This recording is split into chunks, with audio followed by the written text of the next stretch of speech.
മറ്റെല്ലാ ചികിത്സാശാസ്ത്രങ്ങളും രോഗത്തിൻ്റെ ചികിത്സയെക്കുറിച്ച് പറയുമ്പോൾ സൗഖ്യം എങ്ങനെ നിലനിർത്താം അല്ലെങ്കിൽ ആരോഗ്യം എങ്ങനെ സംരക്ഷിക്കാമെന്ന് പ്രധാനമായി പറയുന്നൊരു ശാസ്ത്രം ആയുർവേദമാണ്. അത് നമ്മളതിന് വെൽനസ് ട്രീറ്റ്മെൻ്റ് എന്ന് ഇപ്പോഴത്തെ രീതിയിൽ അത് പറയാം.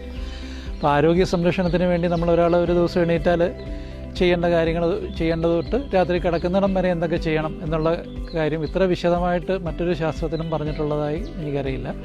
ആയുർവേദത്തിൽ എന്നാൽ ഇതിനെക്കുറിച്ചെല്ലാം വളരെ വിശദമായി പറയുന്നുണ്ട്. അതുപോലെ നമ്മൾ ആരോഗ്യ സംരക്ഷണത്തിന് വേണ്ടി ചെയ്യുന്നതാണ് ഈ സുഖചികിത്സ. സുഖചികിത്സ എന്ന് പറയുമ്പോൾ അസുഖമില്ലാത്ത ഒരാളാണ് സുഖചികിത്സ ചെയ്യേണ്ടത്.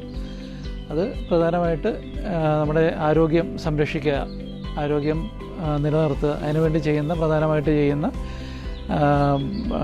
ക്രിയാക്രമങ്ങളുണ്ട്. ഞവര കിഴി പിഴിച്ചിൽ അങ്ങനെയുള്ള ക്രിയാക്രമങ്ങൾ. അതിനോടൊപ്പം തന്നെ ഉള്ളിൽ കഴിക്കുന്ന മരുന്നുകളുണ്ട് ആരോഗ്യം നിലനിർത്തുന്നതിന് വേണ്ടിയിട്ട്. അത് പ്രത്യേകിച്ച് ഒരു അസുഖം വന്നിട്ട് കഴിക്കേണ്ടത്